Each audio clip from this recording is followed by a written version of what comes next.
Selamat siang dan selamat datang di acara webinar dengan tema Gerak Lagi Yuk, Peningkatan Kesadaran Gerak Sehat di Masa Pandemi pada hari Kamis 15 Juni. Pertama-tama perkenalkan, saya Joko dari Direktorat Sekolah Dasar akan memandu acara webinar ini. Acara ini dapat disaksikan melalui kanal YouTube Direktorat Sekolah Dasar. Webinar ini diselenggarakan oleh Direktorat Sekolah Dasar bekerja sama dengan lembaga GIZ, Jerman. Untuk memulai acara siang ini, mari kita simak bersama lagu Indonesia Raya.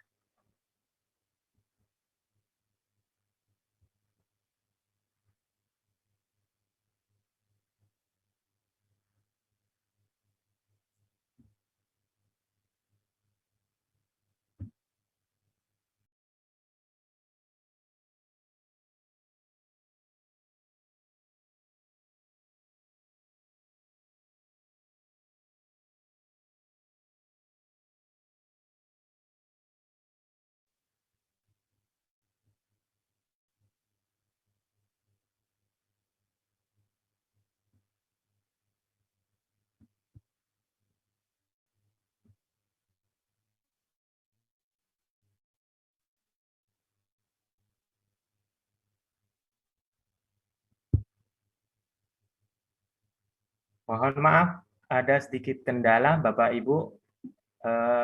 Mungkin sambil menunggu rekan kami memperbaikinya, mungkin akan saya bacakan sedikit tata tertib terkait dengan webinar ini. Satu, para peserta webinar diminta untuk mengisi daftar hadir. Kedua, Bapak Ibu yang ingin menyampaikan pertanyaan, silahkan menuliskan identitas dan pertanyaannya di kolom chat di YouTube.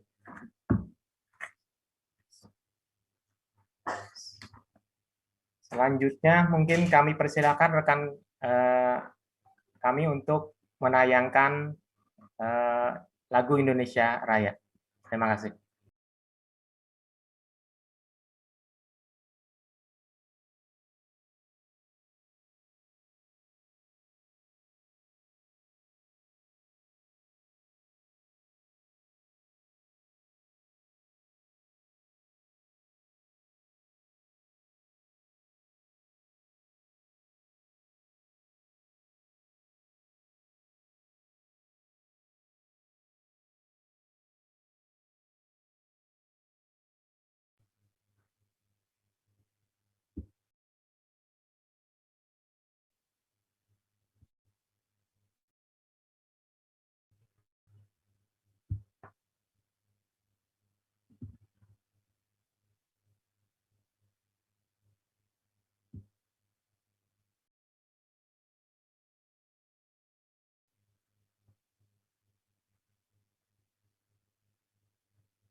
Selanjutnya, Bapak Ibu pemirsa yang hadir mengikuti webinar ini, akan saya sampaikan susunan acara secara singkat.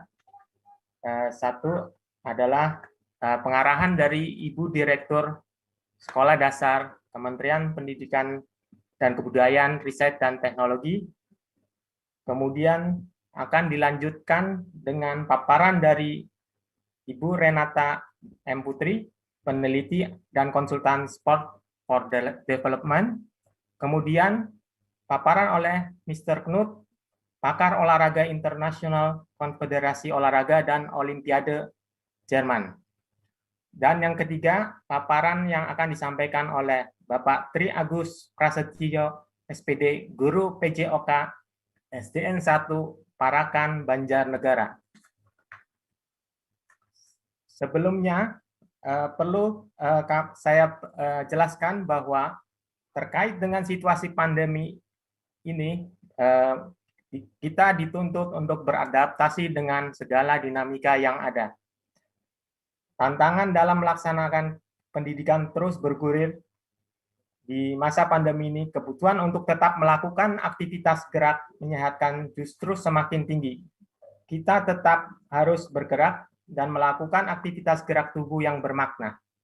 Banyak manfaat aktivitas gerak tubuh bagi kesehatan. Lebih jauh lagi, aktivitas gerak sehat juga dapat mengajarkan peserta didik untuk bertanggung jawab, mempromosikan keterampilan hidup, dan melakukan hidup sehat.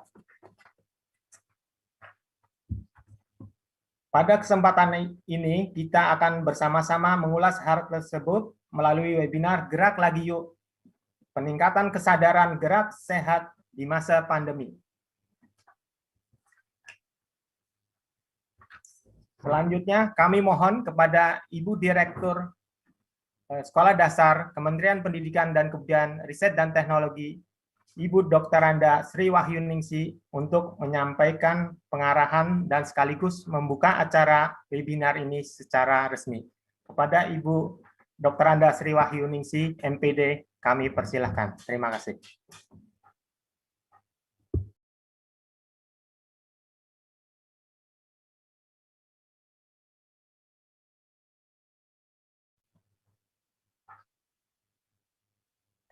Oh, masih di mute. Baik, terima kasih. Suara saya bisa didengar, Mas Joko? Jelas, Bu. Ya, baik. Terima kasih. Alhamdulillah kita bisa bertemu pada kesempatan ini. Tenun indah dari kawan, sebelum ditenun benang dipintal. Apa kabar Bapak Ibu yang menawan? Selamat jumpa di ruang virtual. Assalamualaikum warahmatullahi wabarakatuh. Selamat siang, salam sejahtera. Om Swastiastu, Namo Buddhaya, salam kebajikan, salam. Yang saya hormati, terima kasih banyak pada kesempatan ini telah hadir Bapak Ibu narasumber. Hari ini sungguh luar biasa dengan tema webinar Gerak Lagi Yuk untuk meningkatkan kesadaran gerak sehat di masa pandemi. Sungguh luar biasa, ini kawan-kawan panitia sudah mempersiapkan webinar ini, bekerja sama dengan GIZ Jerman, sehingga terselenggara webinar yang luar biasa. Mudah-mudahan webinar ini membawa manfaat dan memberikan inspirasi, menambah wawasan buat kawan-kawan guru khususnya, peserta didik dan orang tua dalam mendampingi putra-putri didik kita untuk melanjutkan belajar di rumah, khusus untuk lokasi-lokasi yang saat ini masih harus berada dalam kondisi zona merah, zona orange, ataupun zona yang tidak aman. Tapi untuk yang sudah mengikuti pembelajaran tatap muka terbatas, di awal tahun ajaran baru 2021-2022 ini, kami sampaikan terima kasih dan selamat melaksanakan pembelajaran tatap muka terbatas, namun protokol kesehatan tetap harus dilaksanakan dan dipantau implementasinya oleh pihak sekolah, khususnya Satgas COVID di tingkat sekolah. Peran serta masyarakat pun sangat kami harapkan untuk sama-sama menjaga keselamatan untuk kesehatan anak-anak kita, kesehatan untuk keselamatan anak-anak kita, guru-guru kita, beserta para keluarganya dan lingkungan, agar sekolah tidak menjadi klaster baru COVID-19. Hari ini sungguh luar biasa, narasumbernya juga luar biasa. Untuk itu izinkan saya mengucapkan terima kasih kepada Ibu Renata M. Putri dari Universitas Negeri Surabaya yang sekaligus juga sebagai peneliti dan konsultan untuk Sport for Development. Sport for Development. Juga saya sampaikan terima kasih kepada Pak Not yang luar biasa. Beliau ini jauh-jauh sebagai pakar olahraga internasional, Konfederasi Olahraga dan Olimpiade Jerman. Ini bukan hal yang mudah untuk bisa mendapatkan ilmu dari Pak Nut langsung. Tentunya inilah hikmah dari masa pandemi. Kemudahan teknologi menjadikan kita bisa bertatap muka langsung dengan Pak Nut, orang yang sangat luar biasa di kesempatan ini walaupun melalui dunia maya, melalui ruang virtual. Kepada Pak Tri Agus Prastio, Guru PJOK SD Negeri 1 Parakan Banjarnegara, yang pada kesempatan ini juga akan menyampaikan beberapa praktek baik yang sudah dilakukan di masa pandemi COVID-19 ini untuk sama-sama menjaga kebugaran anak-anak kita, karena ini menjadi penting. Karena di masa pembelajaran yang sudah lebih 1 tahun kita harus belajar dari rumah, begitu banyak aktivitas yang terdistorsi dari keadaan normal sebelumnya melalui paparan COVID-19 ini. Saya juga mengapresiasi kepada kawan-kawan panitia yang telah mempersiapkan ini dan mohon maaf kepada para pemirsa. Di awal tadi kita mengalami persoalan teknis. Ini ternyata teknis jaringan tidak hanya terjadi di daerah sulit, tetapi untuk kami yang ada di pusat pun di Jakarta juga masih mengalami kendala. Mungkin karena traffic yang terlalu berat atau persoalan lain teknis yang saya juga tidak memahami, tapi inilah dampak dari pembelajaran dari teknologi yang juga belum sepenuhnya bisa berjalan mulus. Bapak dan Ibu sekalian, dalam upaya mewujudkan profil pelajar Pancasila, tentunya olahraga juga menjadikan satu elemen penting yang harus kita persiapkan. Karena aktivitas fisik dan olahraga juga dapat dijadikan sebagai salah satu strategi penanaman nilai-nilai karakter baik kepada putra-putri didik kita melalui semangat sportivitas, pantang menyerah, serta kemandirian terbangun untuk mempersiapkan karakter baik tersebut. Penguatan nilai karakter dapat menjadi salah satu strategi mewujudkan peserta didik memiliki karakter profil pelajar Pancasila. Selain itu, masyarakat juga perlu mengenali berbagai permainan rakyat tradisional. Indonesia cukup kaya dengan permainan tradisional yang kalau kita maknai, permainan tradisional ini juga memerlukan aktivitas gerak yang tentunya gerak ini juga akan berkontribusi terhadap aktivitas olahraga.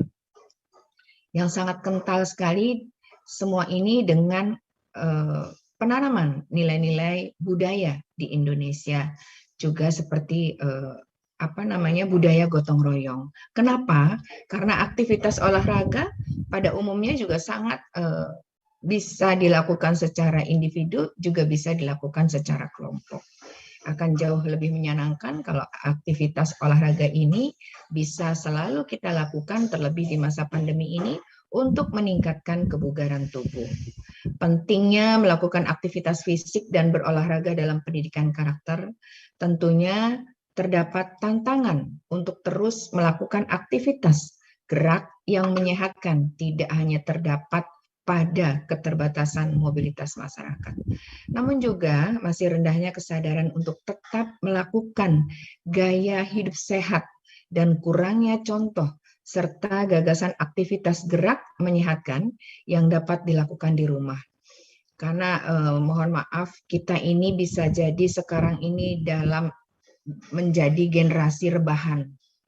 Kenapa? itu kita rasakan. Ketika kita di rumah di masa BDR ini, di ruang terbatas, aktivitas terbatas, apa yang kita lakukan? Kadang-kadang kita lebih nyaman bermain gadget, atau membaca sambil rebahan, atau nonton TV sambil rebahan. Sementara aktivitas olahraga, aktivitas gerak menjadi terkurangi. Nah, ini dampak-dampak dari masa BDR yang kita hadapi, belajar dari rumah atau bekerja dari rumah.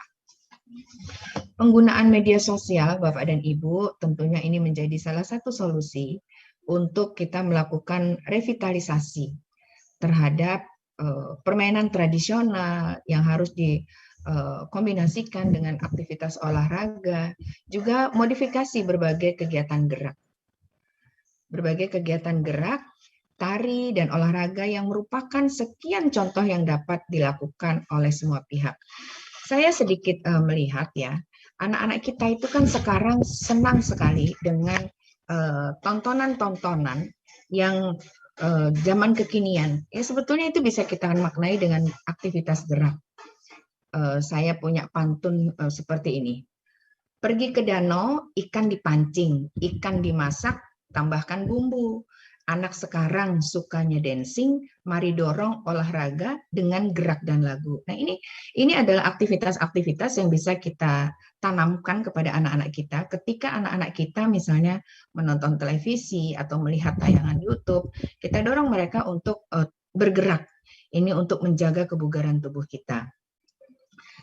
Tentunya penting sekali menumbuhkan kesadaran beraktivitas di masa pandemi dengan memperhatikan protokol kesehatan. Tadi di awal sudah saya sampaikan, apapun kondisinya, sehat dan selamat menjadi prioritas dalam kondisi pandemi ini. Namun, hak anak untuk mendapatkan layanan pembelajaran juga prioritas. Untuk itu, mari kita antarkan anak-anak kita yang sudah melaksanakan pembelajaran tatap muka, khususnya di zona aman, selamat, namun tetap harus hidup di era normal baru. Perilaku hidup sehat dan bersih harus ditanamkan. Pola-pola kebiasaan baru harus dilakukan.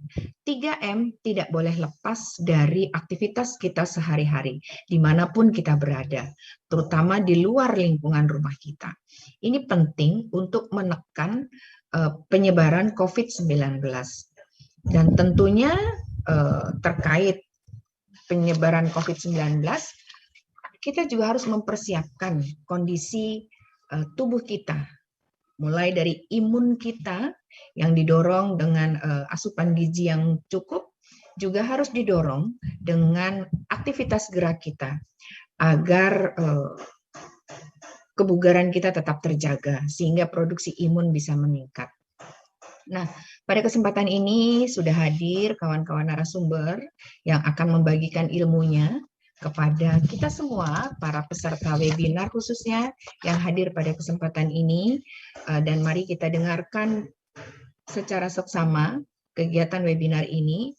Mudah-mudahan apa yang dilakukan, apa yang dipersiapkan oleh kawan-kawan panitia, sekali lagi memberikan sebuah motivasi, memberikan sebuah solusi, memberikan sebuah wawasan, tambahan wawasan kepada kita, untuk kita tetap menjaga psikologis kita, menjaga imun kita melalui olahraga, melalui aktivitas gerak yang sebentar lagi akan disampaikan oleh kawan-kawan narasumber. Untuk itu, dengan mengucapkan Bismillahirrohmanirrohim, mari bersama-sama kita mulai kegiatan webinar ini untuk mendapatkan ilmu yang bermanfaat di siang hari ini melalui webinar yang luar biasa ini. Jalan pagi bersama teman rutin dilakukan di akhir pekan, makan bergizi dan olahraga untuk menjaga kesehatan, untuk tingkatkan stamina dan kecerdasan. Terima kasih banyak Bapak dan Ibu atas kesempatannya hadir pada kesempatan webinar di siang ini. Selamat mengikuti webinar untuk beberapa waktu ke depan. Tanyakan apa yang ingin ditanyakan, baik chat ataupun melalui langsung Zoom yang akan dipandu oleh kawan-kawan VIA. Terima kasih Pak Joko atas waktu yang diberikan. Mohon maaf sekali lagi apabila ada hal-hal yang tidak berkenan, dan terima kasih banyak atas perhatiannya. Wabillahi taufik wal hidayah. Wassalamualaikum warahmatullahi wabarakatuh. Saya kembalikan kepada Bapak Joko Setio.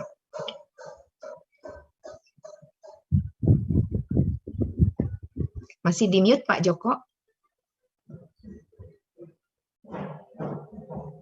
Pak Joko masih di mute?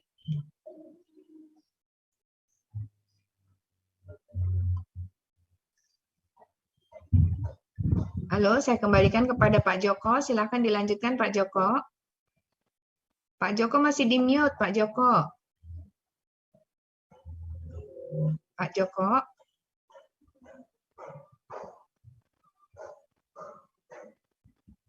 Kawan-kawan panitia bisa bantu Pak Joko?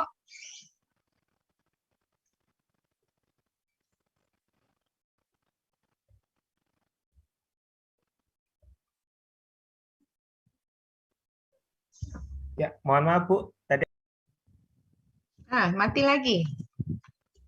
Pak Joko masih di mute.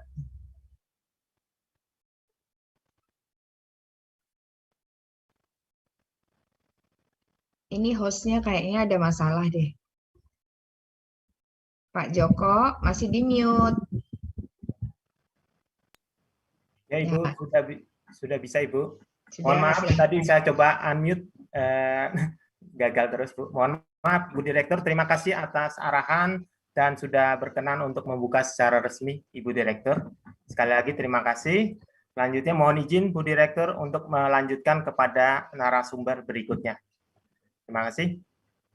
Selanjutnya, mari Bapak Ibu semua pemirsa di YouTube, kita dengarkan paparan yang pertama dari narasumber pertama, yaitu dari Ibu Renata M. Putri, peneliti dan konsultan Sport for Development, yang akan menyampaikan materi mengenai hubungan antara aktivitas fisik dan aktivitas pembelajaran, serta bagaimana olahraga dapat membantu perkembangan kompetensi.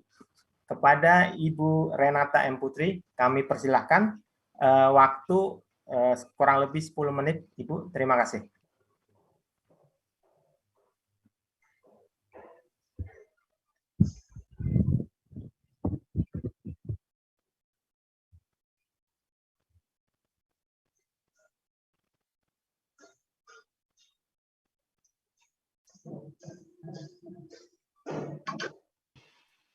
Ya, suara saya sudah terdengar. Oke, terima kasih atas kesempatannya. Ini kira-kira nanti PPT-nya dari pihak saya atau dari moderator ya?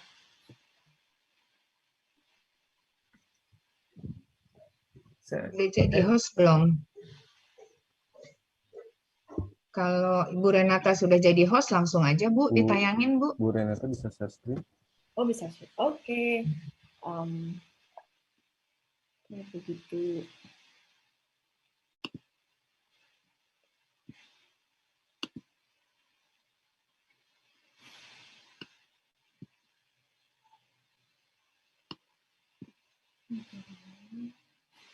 Ya, terima kasih atas kesempatannya. Assalamualaikum warahmatullahi wabarakatuh. Saya sebelum memulai paparan saya ingin mengucapkan apresiasi yang sebesar-besarnya kepada para guru PJOK. Tentunya di masa pandemi ini tantangan saat mengajar itu akan selama ini pasti sangat berlapis, harus mengurus keluarga, harus mengurus anak sendiri, ya anaknya orang yang kadang satu rombongan belajar bisa sampai 30-40 orang.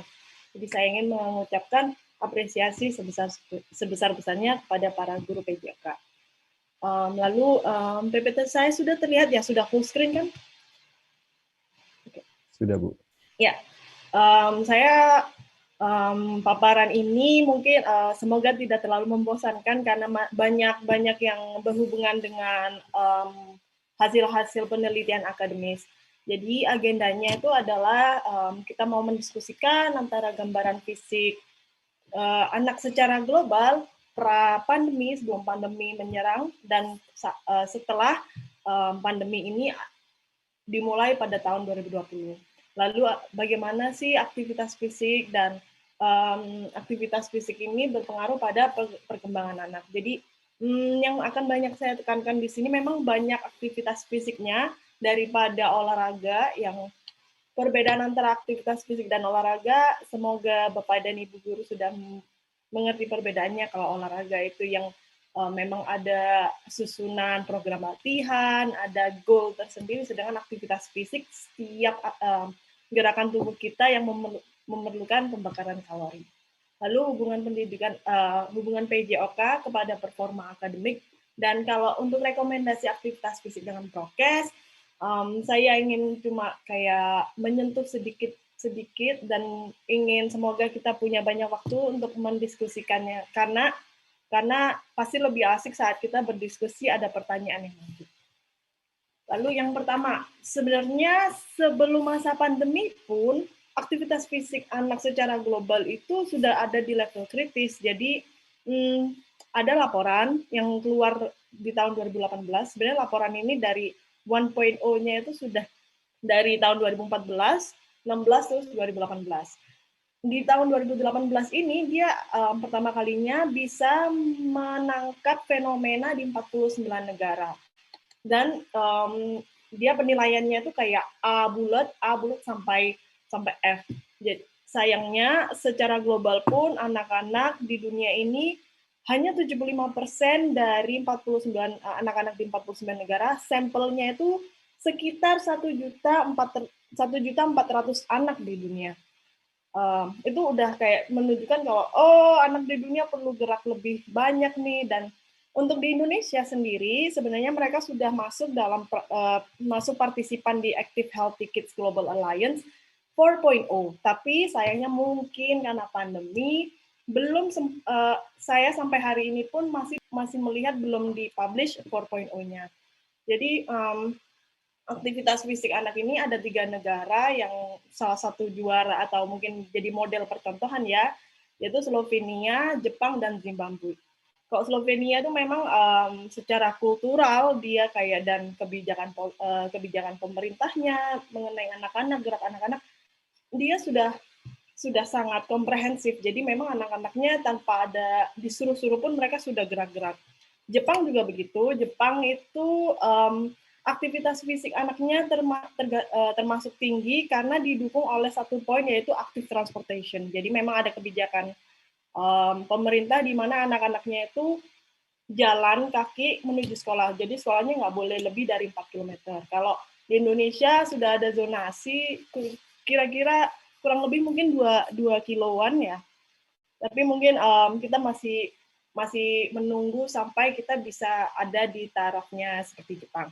Zimbabwe ini yang menurut saya seru karena Zimbabwe ini juga aktivitas fisiknya diperoleh oleh anak-anak yang juga berjalan kaki sampai berkilo-kilometer menuju ke sekolah.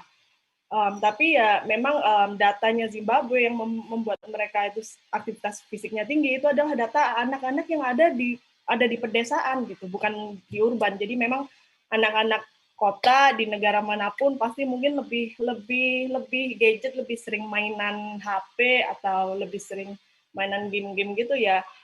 Makanya saya juga penasaran nih kalau di 4.0 besok Indonesia ini apakah tim penelitinya dari Universitas Pendidikan Indonesia itu berhasil meng-capture atau menangkap fenomena anak-anak yang ada di daerah 3T kah ya, kayak yang di terdepan, terluar, tertinggal.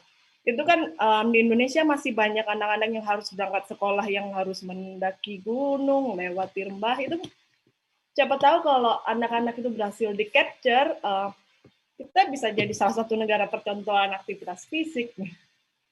Lalu sebenarnya selama pandemi ini seperti apa? Ya memang kayak kita pasti sudah menyadari ya kalau misalnya anak-anak kecil daring, pelajaran daring, kita jadi lebih jarang melihat mereka keluar rumah gitu.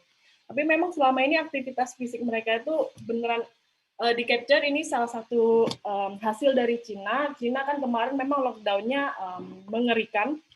Jadi benar-benar nggak boleh keluar rumah. Itu aktivitas fisiknya yang sebelumnya ada pandemi, mereka bisa beraktivitas fisik 1 minggu itu sampai 9 jam, bisa sampai turun jadi 1 jam 10 menit saja gitu anak-anak di Cina saat itu.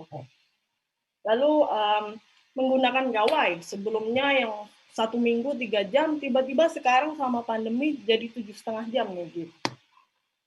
Jadi benar-benar ini sempat kelihatan, oh anak-anak yang main gawai kurang dari 2 jam menurun nih dari 92% jadi 69% gitu. Yang lebih dari 2 jam malah naiknya gila-gilaan dari 7,3% jadi 30,9%. Jadi ya sudah fenomena ini sudah terdokumentasikan secara resmi kalau memang aktivitas fisik perlu digas lagi ini, apalagi salah satu pionirnya adalah guru-guru PJOK. Lalu faktor menghambat gaya hidup sehat juga selama ini anak-anaknya jadi agak kurang termotivasi untuk berkegiatan fisik, mau keluar ada orang tua yang jangan banyak virus. Lalu jadwal tidur juga hanya terganggu karena kan kemungkinan orang tuanya ada yang dua-duanya jadinya WFH, akhirnya ya udah daripada ribet anaknya disumpel HP. Saya maksudnya kayak gitu.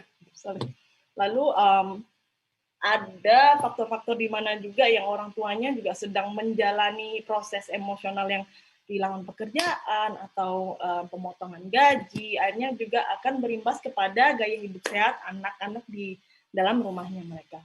Jadwal sekolah terganggu, dan yang paling sering itu adalah kebijakan di tempat kerja orang tua nih, yang kurang kondusif untuk orang tua juga memberikan waktu kepada anaknya. Jadi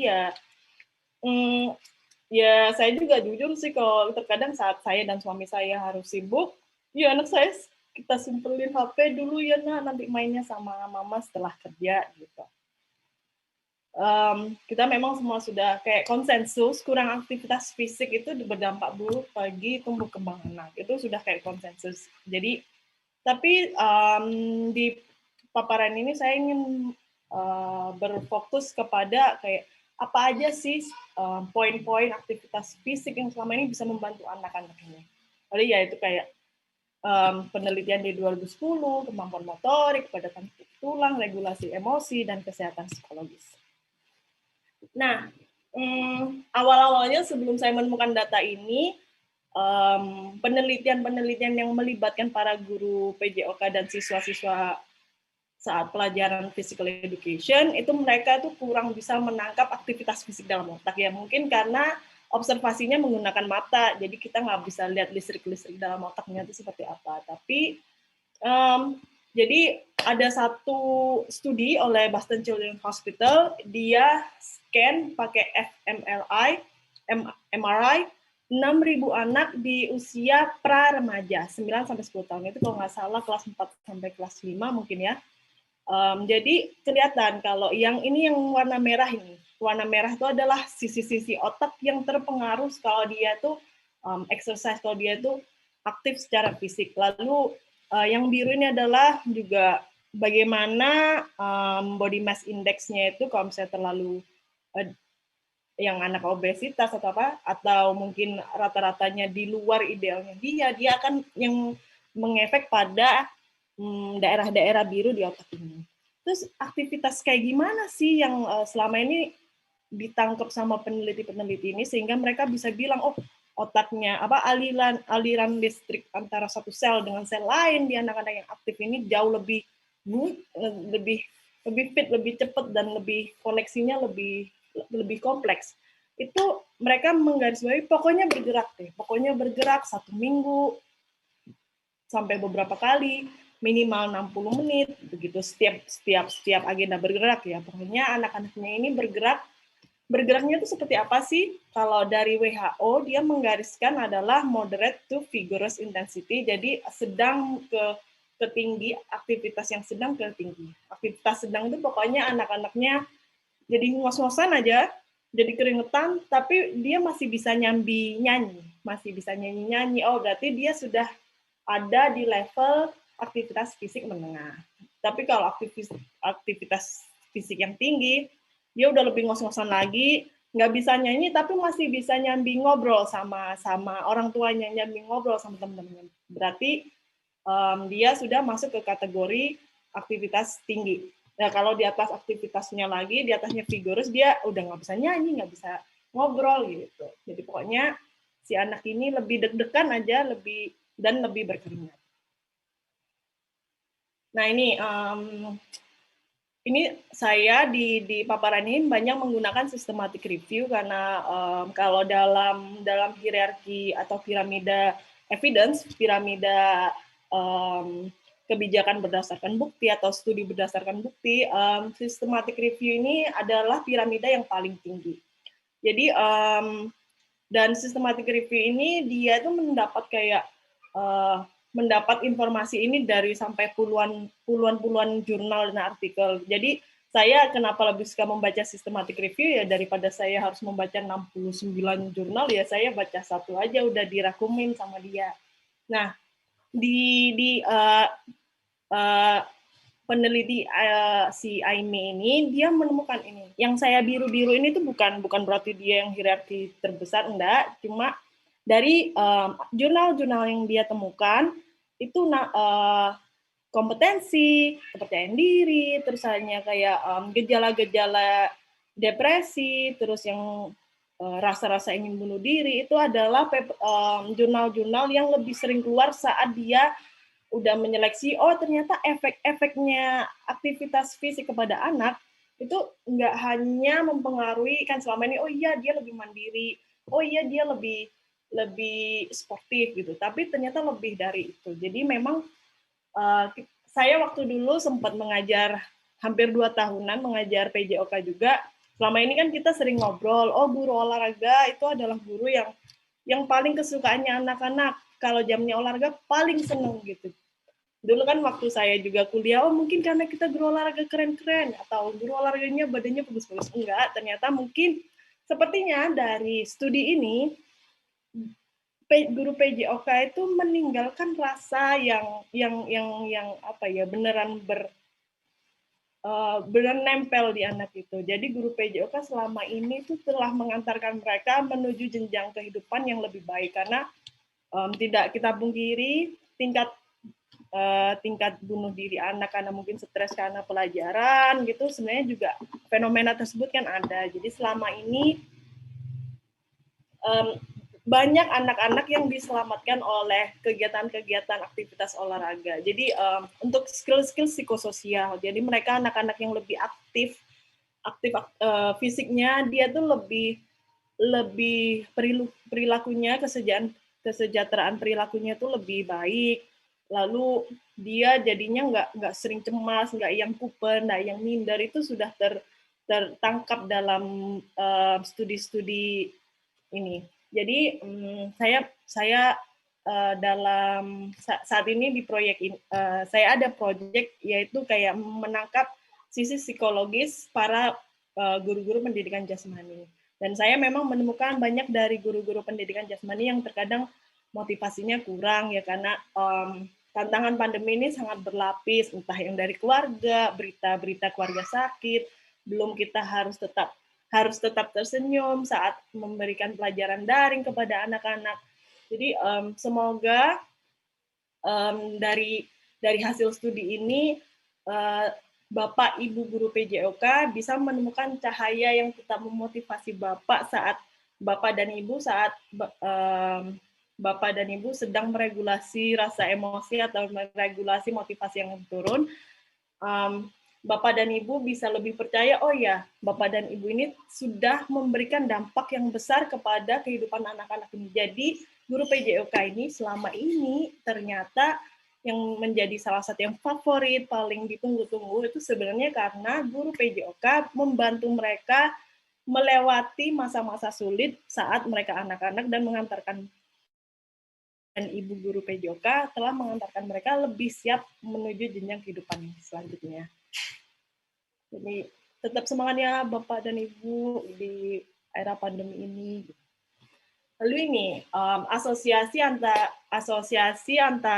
hubungan antara aktivitas fisik yang dilakukan di sekolah termasuk PJOK dan performa akademik. Di sini menemukan nih kalau Sebenarnya nggak ngaruh kalau misalnya ada beberapa studi di dalam review ini, jika mereka malah coba-coba nih eksperimen, coba sih ditambah jam PJOK-nya gitu, ditambah ternyata memang itu terlihat hasilnya kalau performa akademik mereka sama sekali tidak terganggu. Jadi selama ini kan memang kita PJOK itu kadang tuh dijadiin apa ya, mata pelajaran kelas kedua. Oh, kalau misalnya ada pelajaran lain yang mau nambah, PJOK-nya yang tergantikan, atau mungkin karena mau ujian PJOK-nya dihabisin karena takut mengganggu persiapan ujiannya anak-anak. Padahal kalau di studi ini yang dilakukan oleh Raspberry dan kawan-kawan, implikasinya adalah terdapat bukti yang cukup kuat kalau aktivitas fisik yang dilakukan di sekolah itu bisa berdampak positif pada pencapaian akademik siswa, kemampuan kognitif, terus kesiapan mereka menghadapi ujian. Kan pasti deg-degan mau ujian, atau cemas, atau nggak pede gitu. Lalu implikasi untuk sekolah, biasanya kan Bapak Ibu guru PJOK bisa lebih merayu kepada Pak Kepsek, oh Pak Kepsek, kita ayo adain program implementasi jam pelajaran pendidikan jasmani untuk nyiapin anak-anak ujian. Jadi kenapa saya juga selama riset selalu mencari systematic review, itu adalah juga saat saya harus melobi kebijakan atau berdiskusi mengenai kebijakan, saya mempunyai bukti yang cukup kuat kalau pendidikan jasmani itu sebenarnya malah salah satu instrumen yang terkuat untuk mengantarkan anak-anak persiapan ujian. Memang kayak mereka bukan yang jadi lebih hafal rumus-rumus matematika, lebih hafal apa, cuma mereka lebih, kalau di paper yang ini itu udah kelihatan mereka tuh jauh lebih pede karena nggak cemas, nggak yang takut-takutan. Mohon maaf Bu Renata, waktunya 1 menit lagi. Wah, iya. Lalu ini ada satu di Italia, kalau pelajaran penjas ini mereka mengeksperimen kalau tetap pendekatan penjas itu manjur walaupun mereka beneran harus terkungkung dalam rumahnya. Oh, ini rekomendasi. Kita nanti diskusikan, ini video nanti kita bisa skip, kita kalau ada waktu di play. Up next. Lalu intinya adalah yang saya rekomendasikan adalah Bapak Ibu menjaga rutinitas anak-anak itu. Jadi memang kalau untuk sekolah-sekolah yang Bapak Ibu yang mengajar di sekolah dengan level orang tua menengah level orang tua menengah level ekonomi menengah ke atas atau menengah aja, mereka bisa lebih fokus untuk mengajari anak-anak. Tapi untuk anak-anak yang berasal dari komunitas rentan seperti yang memang ada sekolah di daerah yang membantu orang tuanya mengambil sampah, mengamen, atau jadi polisi cepek, rutinitas yang perlu ditekankan Bapak Ibu saya rekomendasikan adalah dekati, ya udah kalau misalnya dia mendorong gerobak sampah, Bapak Ibu dekati kegiatan itu gitu. Jadi ciptakan rekomendasi yang mendekati aktivitas mereka dalam membantu ekonomi keluarga mereka. Itu nanti akan dijelaskan lebih lanjut oleh Pak Knut dari Jerman. Dia lebih banyak informasi bagaimana kita bisa mendekatkan aktivitas fisik kepada anak-anak dari berbagai latar belakang. Silakan Pak Knut. Terima kasih Pak Joko. Terima kasih Bu Renata. Ya, jadi pentingnya untuk kegiatan aktivitas fisik bagi siswa harus betul-betul ditingkatkan ya Bu Renata ya. Selanjutnya kita lanjut Bapak Ibu semua kepada presenter yang kedua, Mr. Knut dari Jerman. Kami persilahkan Mr. Knut untuk menyampaikan paparannya. Please, Mr. Knut, your time is about 10 minutes. Thank you. Okay, I will try to stay in time, and please help me with the timekeeping. Selamat siang from Germany, from Bremen. It's really an honor for me to be here with you, with such great experts like Renata and my colleague Tree. And as well, I would like to mention, first of all, it's about exchanging, it's about learning. And I learned already today, I learned a nice saying in Indonesia, that roses are red and violence is blue. Dan kemudian tadi ada pepatah-pepatahnya ya. terima kasih. Saya akan gunakan pantun-pantunnya dari Ibu Direktur tadi. Dan jadi di sini dengan berbagai kepakaran yang berbeda, ini adalah sebuah cara agar kita dapat terus berjalan selama pandemi ini. Dan kita semua menghadapi masalah yang kurang lebih sama memang. Jadi kita harus berurusan dengan virus ini, tapi kita tetap harus bergerak. Dan sebagaimana disampaikan Ibu Direktur, ini adalah normal yang baru. Tapi apa? Normal yang mana ini? Jadi kenormalan yang ada sekarang berarti kita harus menghadapi krisis. Mungkin kita harus mengubah perspektif kita tentang apa itu yang disebut dengan normal. Dan saya sangat menghargai para praktisi, para guru di sekolah, para guru olahraga di sekolah, karena Anda semua bekerja sangat keras saat ini, tapi kita juga harus membahas masa depan anak-anak kita. Kita harus membahas partisipasi mereka, kesehatan mereka, dan di akhir kesehatan kita semua. Mengapa? Karena anak-anak adalah masa depan kita. Jadi kita harus melihat bagaimana kita bisa lakukan secara profesional pada kerangka kita sebagai pakar di keolahragaan. Nah, Ibu Renata tadi sudah menyampaikan ini adalah tentang kegiatan fisik, bukan olahraga saja. Jadi kegiatan fisik itu akan terkait dengan kebiasaan, dengan kehidupan sehari-hari. Jadi yang kita promosikan adalah kesehatan. Kita memiliki kewajiban sebagai profesional di bidang kesehatan dan keolahragaan untuk mempromosikan hal ini. Bagaimana caranya? Ada berbagai macam cara yang berbeda-beda. Salah satu cara dari pengalaman saya, karena saya bekerja di sebuah proyek yang disebut Keep on Moving. Keep on moving karena kita harus terus move on begitu. Kita harus terus bergerak. Dan jadi terkait dengan studi ini, studi adalah sebuah pengetahuan yang perlu dipertukarkan dan digunakan dalam praktiknya. Jadi ini adalah tugas kita, bagaimana kita dapat memasukkan studi-studi baru tentang virus ini, bagaimana kita bisa mempromosikan kesehatan, dan bagaimana kita bisa berbuat lebih atau meningkat dari sebelumnya. Karena dalam pandemi ini ada lebih banyak ketidaksetaraan di sini. Dan solusinya adalah dengan memikirkan kembali tentang pendekatan-pendekatan ini. Dan dalam proyek Keep on Moving ini di 40 negara yang berbeda, jadi kami bertukar pengalaman, bertukar pengetahuan, bertukar hasil penelitian untuk mengetahui kita dapat memulai dari mana. Jadi kita mencari titik awal, bagaimana kita dapat menghadapi tantangan baru ini. Bagaimana kita dapat terus bergerak maju. Jadi memang tidak ada solusi yang mudah di sini. Memang selalu kompleks. Dan itulah mengapa tadi Mbak Renata sudah memberikan wawasan apa yang terjadi saat kita bergerak. Mungkin tidak secara langsung, tetapi kita ternyata dapat lebih berpartisipasi di masyarakat. Dan kita dapat berpartisipasi lebih ternyata. Kita ternyata bisa menjadi lebih percaya diri. Kita dapat lebih sehat. Jadi saya sangat sependapat dan ini penting sekali untuk menggunakan pengetahuan yang kita miliki. Sebagaimana tadi disampaikan Ibu Renata, dan bagaimana kita bisa lebih baik lagi. Dan ini adalah tentang pertukaran. Ini adalah tentang berjejaring.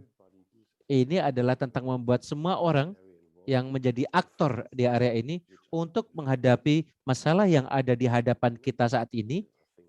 Jadi pandemik ini mengajari kita sesuatu, memberikan pendekatan-pendekatan yang baru juga. Jadi kita perlu beranjak dari olahraga menjadi kegiatan fisik. Dan kegiatan fisik ini bisa menari, berjalan, mendaki mungkin, apapun selama kita membuka kemungkinan, terutama untuk anak-anak kita dan juga para guru, maka kita berada di arah yang tepat.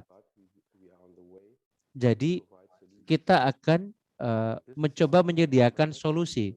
Dan ini pesan saya bagi rekan-rekan semua, teruslah berpikir, teruslah menginvestigasi, teruslah berjejaring untuk mencari solusi terbaik.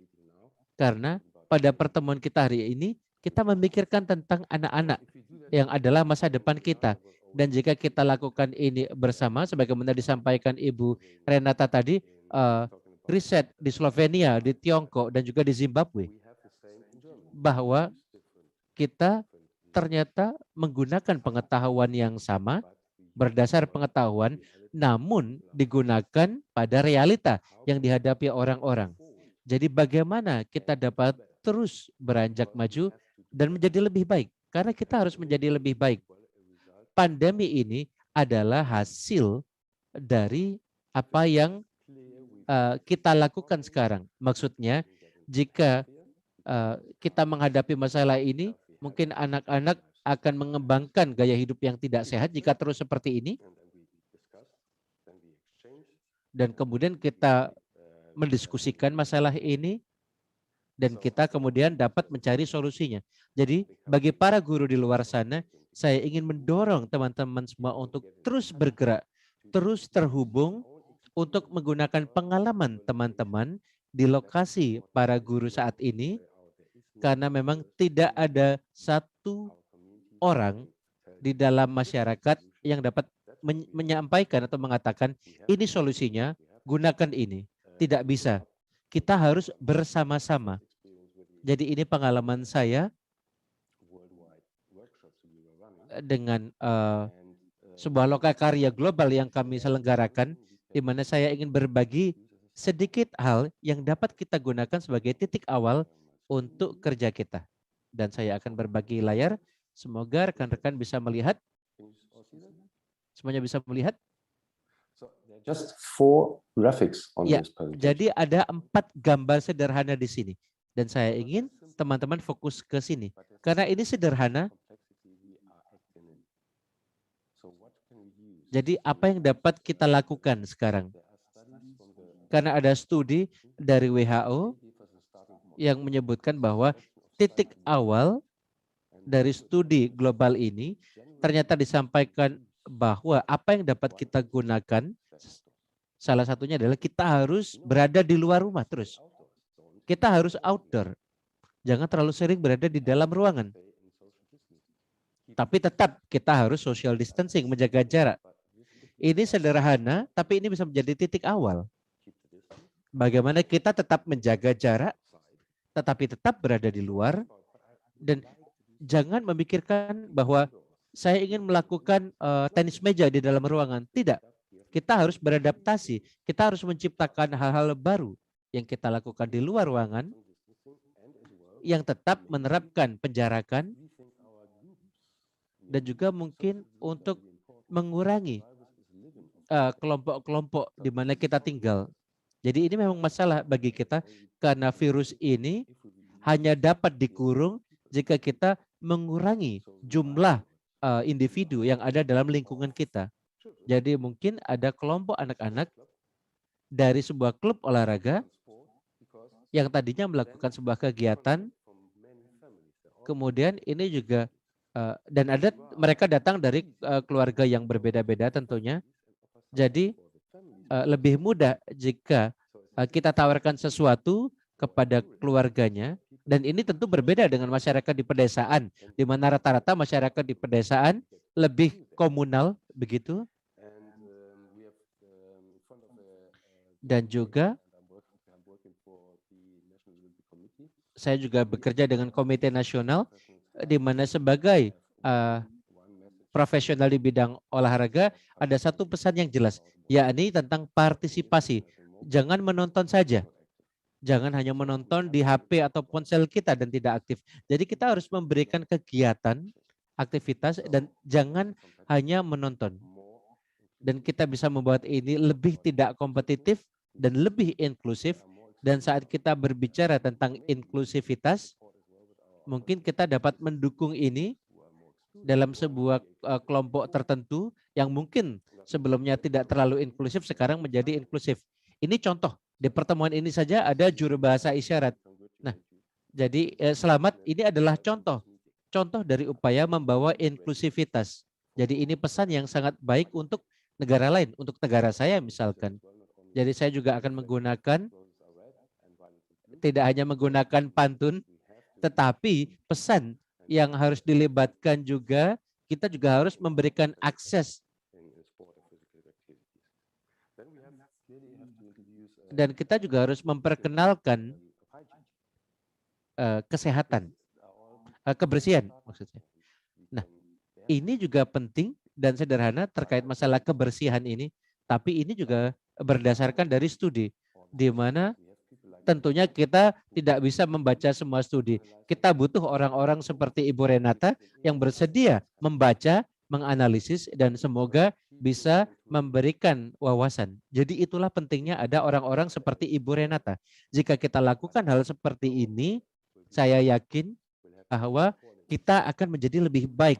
Kita akan memiliki kualitas yang lebih baik, termasuk realita kita, di mana kita dapat menemukan juga solusi, di mana kita juga perlu memikirkan diri kita.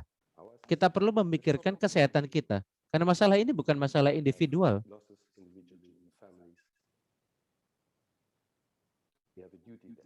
Jadi kita ada kewajiban di sana.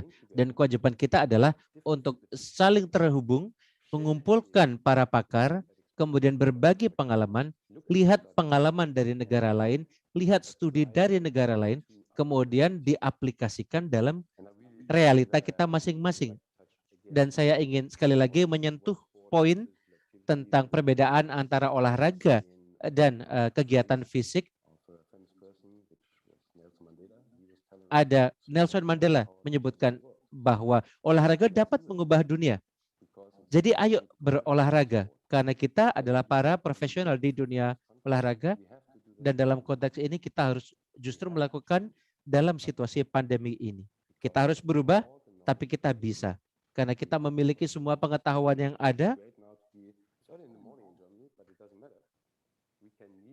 Jadi kita dapat bertemu dengan begitu banyak pakar dari Indonesia dengan bantuan teknologi. Dan ini merupakan salah satu cara yang baik. Pak Moderator, bisa beri 1 menit lagi? Ya. Sudah lebih dari 10 menit, mohon maaf Pak Knut. Oke, mohon izin untuk saya tutup dengan 1 kalimat.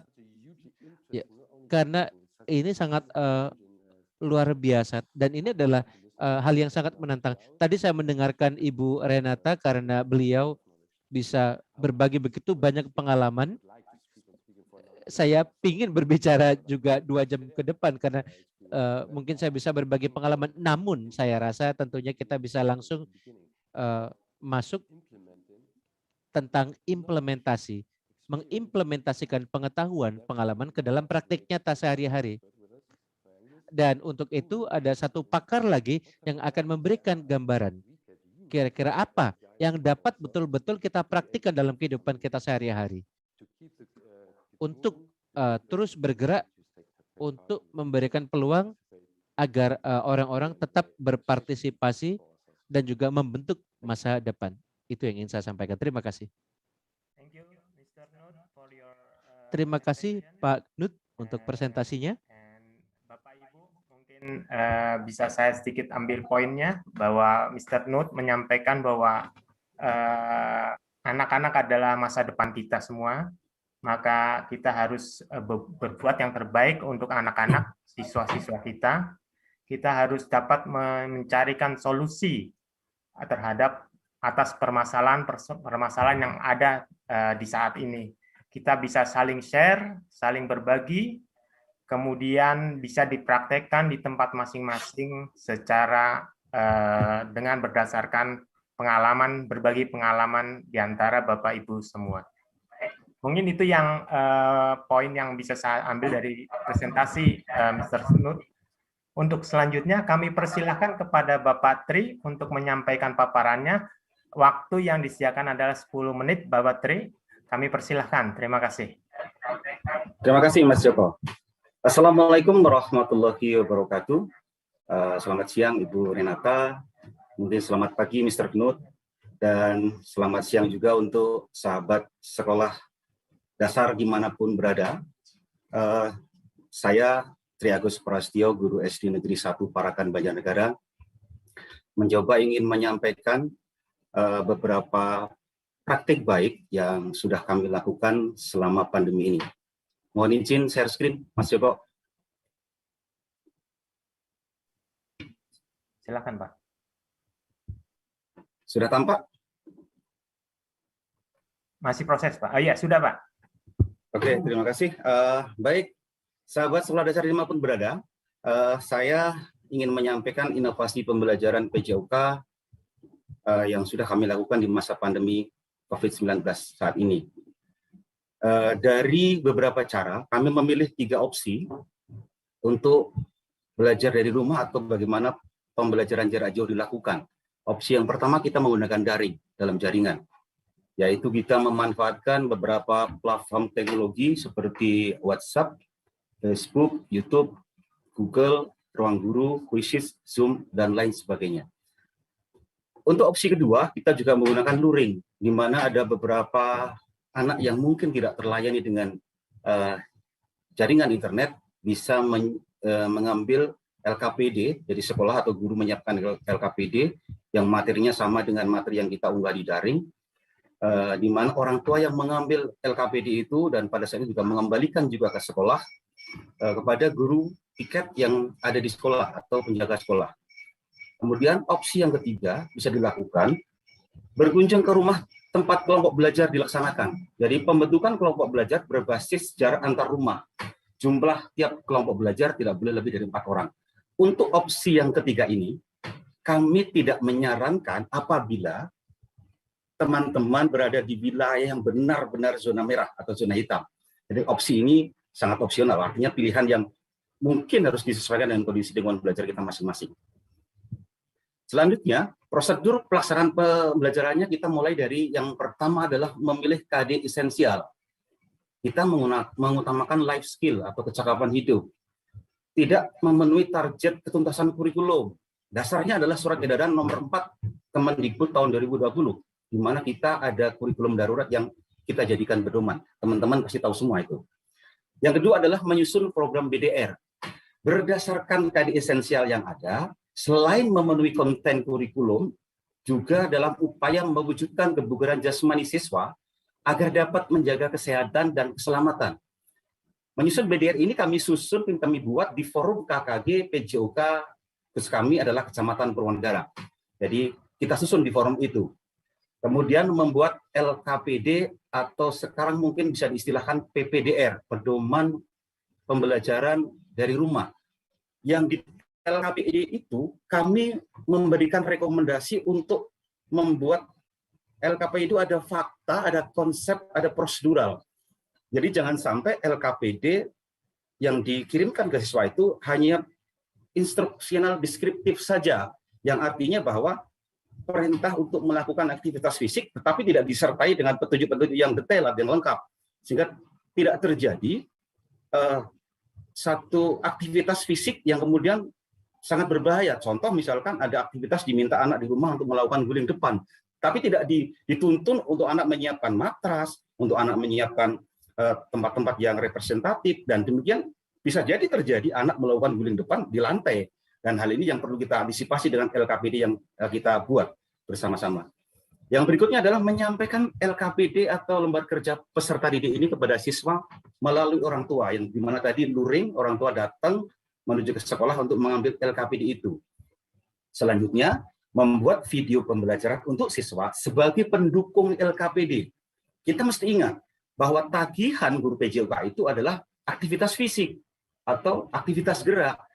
Manakala mereka hanya menerima instruksional itu dari LKPD saja, tetapi tidak didukung dengan gambaran real bagaimana cara melakukannya, mungkin bisa jadi salah gerak.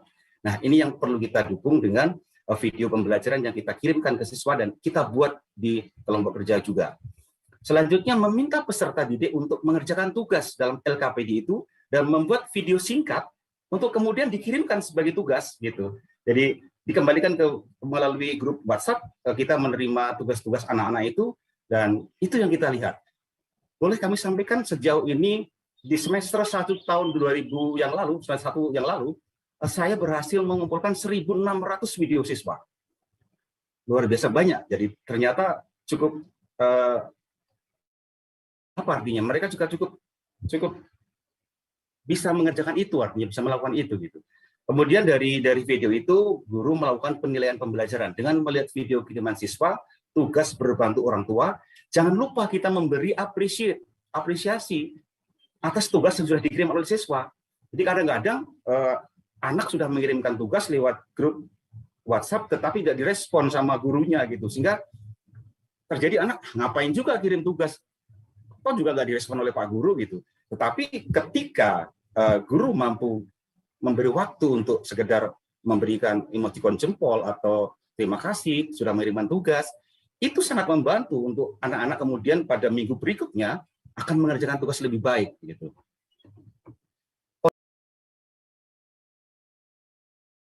Kondisi yang ada, fakta di lapangan saat ini, teman-teman guru, saya dan teman-teman semua hampir 18 bulan daring bagi sekolah-sekolah yang zona merah nih, yang belum bisa tatap muka. Tidak bisa melihat perkembangan siswa, kita tidak tahu perkembangan siswa seperti apa. Kemudian tidak bisa memantau kebugaran jasmani siswa. Kita tidak tahu kebugaran jasmani siswa seperti apa. Kemudian materi belajar menjadi tugas belajar. LKPD yang dikirim, ketika tugasnya apa, anak mengirim tugas itu, selesai sudah perkara. Tetapi bukan itu sesungguhnya yang kita harapkan. Materi konten kurikulumnya harus sampai, bukan sekedar pengerjaan tugas saja gitu. Nah, kemudian fakta yang lain, orang tua, anak-anak lebih sering main HP, ini keluhan mereka. Tadi disampaikan oleh Bu Renata juga, anak-anak itu di data penelitian sudah 7,5 jam kayaknya lebih, ya. Aktivitas mereka di depan HP atau aktivitas layar, ini saya meminjam istilah dari Prof. Adam Suherman, aktivitas layar itu sudah lebih dari 7,5 jam. Kalau Prof menyampaikan 6 sampai 9 jam gitu. Nah, ini sudah sangat berbahaya. Terus orang tua juga berharap tugas itu diberikan ringan tetapi rutin. Jangan terlalu membebani gitu. Terus orang tua juga meminta tugas dalam bentuk visual karena PJOK itu mesti harus ada contoh gitu. Karena belum tentu semua orang tua di rumah bisa memahami deskriptif dari LKPD tadi gitu. Nah, berikutnya dari siswa, hasil surveinya, mereka rindu sekali belajar di sekolah. Sesungguhnya mereka sangat rindu belajar di sekolah. Mereka itu sekarang berada di tahap kebosanan, cabin fever, terjebak kepada situasi kebosanan yang panjang begitu. Nah, kemudian itu berdampak kepada kebugaran mereka menurun. Kalau kebugaran menurun, dimungkinkan, dikhawatirkan, imunitas juga menurun. Nah, ini yang kita khawatirkan. Karena aktivitas fisik mereka yang seharusnya anak itu bergerak dalam satu hari bisa 2-3 jam bergerak, apa saja itu bergerak, terampas oleh gadget. Sehingga mereka hanya di kamar, keluar kamar, lihat HP, mungkin makan, tidur, mandi, begitu terus. Nah, ini yang menyebabkan beberapa anak kita mengalami obesitas. Selanjutnya, bagaimana BDR dikemas dan cara mengatasi tantangan komunikasinya? Melakukan inovasi dan modifikasi pembelajaran agar siswa tertarik dan proses pembelajaran menjadi menyenangkan. Agar anak memiliki motivasi belajar yang tinggi. Bukan rahasia umum. Ketika tidak pandemi, olahraga itu adalah pelajaran favorit. Kenapa? Karena di sana ada permainan. Permainan apa? Sepak bola ini yang menjadi permainan yang setiap saat diminta oleh anak-anak. Bahkan ada sebuah persepsi kalau olahraga belum sepak bola, belumlah olahraga. Guru mengajar olahraga, ketika itu bukan materi sepak bola, di akhir pembelajaran ada saja anak yang minta sepak bola. Nah, kenapa demikian? Karena pembelajaran yang dilakukan guru tidak diinovasi, tidak dimodifikasi secara menarik.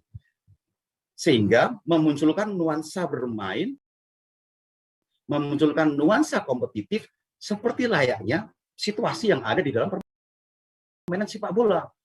Nah, pada saat ini, di situasi pembelajaran pandemi ini, kita masih sangat mungkin memberikan tugas gerak yang di dalamnya nanti ada nuansa bermain, ada nuansa kompetitif, sehingga anak ada hadir kesenangan ketika mereka nanti melakukan proses pembelajaran. Gitu. Kemudian yang kedua, pastikan mereka memiliki sarana pendukung seperti HP dan juga terjangkau oleh layanan internet. Tugas gerak melalui LKPD diperjelas tadi dengan video pembelajaran, kemudian lewat WA mereka bisa melihat itu. Yang ketiga, mengoptimalkan peran orang tua dalam membantu proses belajar daring. Bagaimana cara kita agar orang tua itu mensupport penuh pelaksanaan putra-putrinya ketika belajar dari rumah? Yang kami lakukan adalah ketika kami melihat video yang dikirimkan oleh siswa kepada kami membuat video kompilasi terbaik kiriman siswa. Nah, dari video itu kita kumpulkan WhatsApp kelas masing-masing, yang di sana kita tulis ini adalah video terbaik minggu ini, begitu. Setiap minggunya kami membuat, saya khususnya secara pribadi, dan ini kita rekomendasikan ke teman-teman untuk menghargai membuat video terbaik dan ditayangkan di grup WhatsApp mereka. Yang pada akhirnya efeknya luar biasa, karena setiap anak ingin tampil menjadi yang terbaik gitu. Minggu-minggu berikutnya orang tua pun kemudian ingin juga anaknya menjadi yang terbaik. Sehingga ada proses perubahan yang betul-betul signifikan dari peran orang tua gitu di dalam membantu putra-putrinya belajar dari rumah. Yang keempat, bagi siswa yang tidak mengirim tugas, kita lakukan home visit. Home visit ini lebih kepada untuk mengidentifikasi permasalahan yang ada. Karena di lapangan saya menjumpai ada beberapa anak yang tidak bisa mengirimkan tugas melalui grup WhatsApp. Ternyata ketika kita datangi home visit, jangankan terkoneksi oleh jaringan internet, HP saja tidak punya. Nah, ini permasalahan yang mungkin muncul di lapangan. Atau HP 1 dipakai untuk beberapa anggota keluarga. Kalau kemudian ada anak yang di SMA, anak yang di SMP, kemudian anak kita SD, maka tugas daring ini pasti ada di 3 level ini, sehingga yang diutamakan SMA dululah, SMA selesai, SMP dululah, pada akhirnya kebagian anak SD jaga tugas, anaknya sudah tertidur. Jadi ini yang terjadi di lapangan. Banyak hal yang mungkin terjadi di lapangan.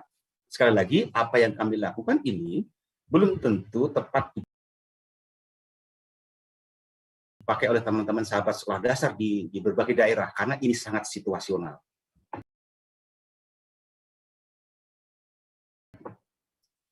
Contoh penggunaan teknologi komunikasi yang pasti yang kita utamakan adalah saat ini WhatsApp. Kita membuat grup setiap kelas dan saya ada di dalamnya. Dan kebetulan saya mengajar di daerah yang tidak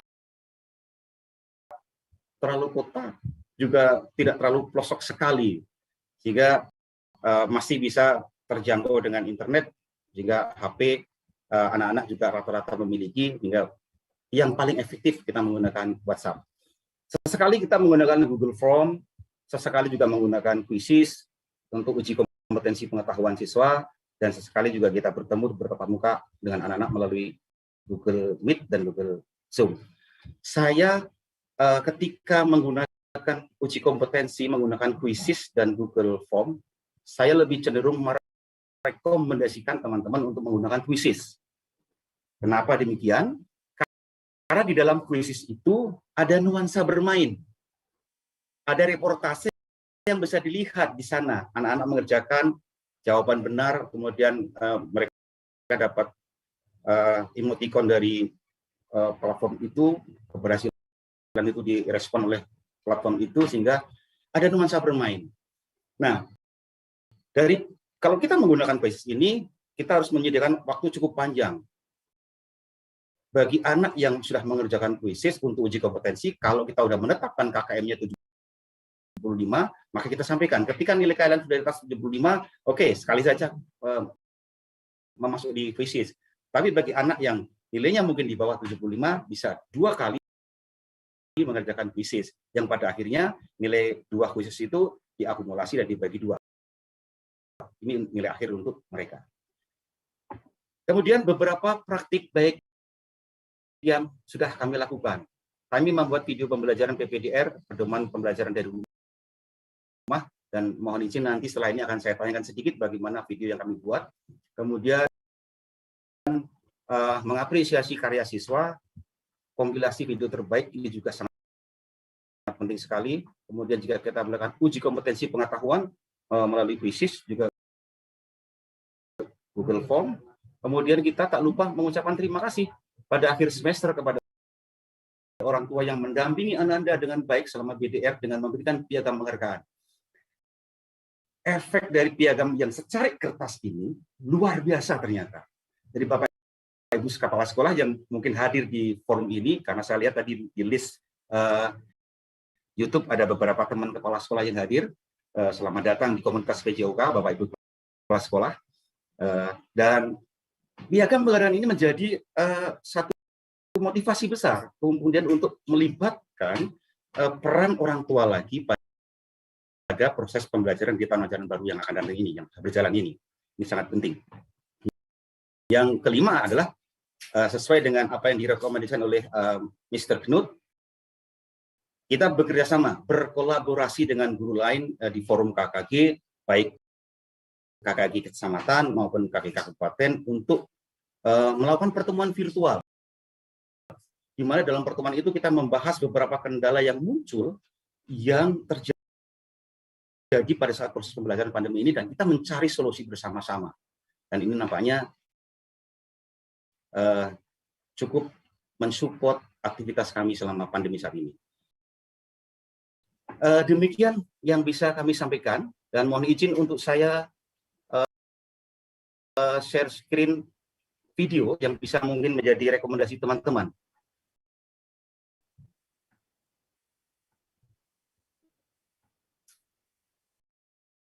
Sudah nampak, Mas Joko? Sudah, Pak. Oke, baik. Mohon maaf, berapa lama Pak kira-kira, Pak? Saya cepatkan nanti, Mas Joko. Ya, Saya baik, cepatkan. baik. Siap, Oke. Terima kasih.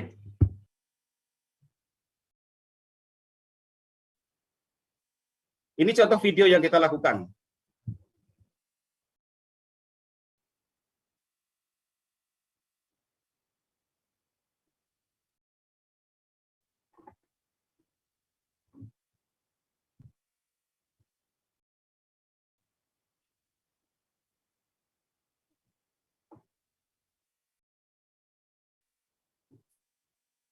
Ini sedikit video yang video pembelajaran akan kami sampaikan juga yang video appreciate untuk anak-anak yang sudah mengerjakan tugas. Coba saya share dulu. Sudah nampak, Mas Joko? Belum muncul. Oke, saya ulang. Yang pertama tadi sudah, Pak, yang berikut. Oke.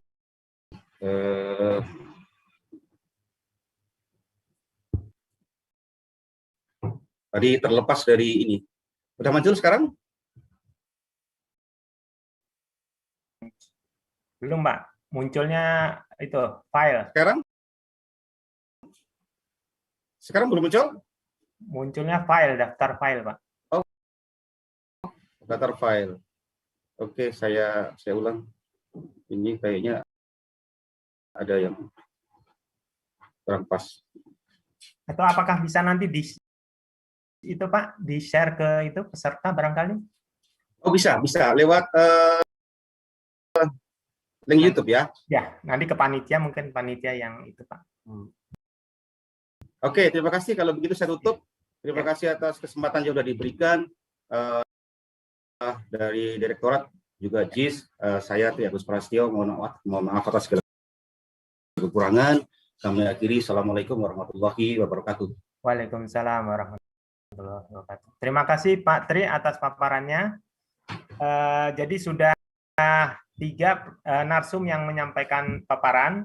Kemudian kita lanjutkan Bapak Ibu pemirsa di YouTube. Kita masuk pada acara tanya jawab. Akan saya bacakan untuk pertanyaan pertama. Di sini adalah dari Bapak Hasanuddin, SPD SD. Beliau menanyakan bagaimana cara menyampaikan materi kepada siswa kelas 1 di mana kondisi siswanya masih tergantung kepada orang tua, sedangkan keadaan orang tuanya lebih fokus kepada mencari ekonomi keluarga. Ini sepertinya ditujukan mungkin kepada Bapak Tri ya Pak.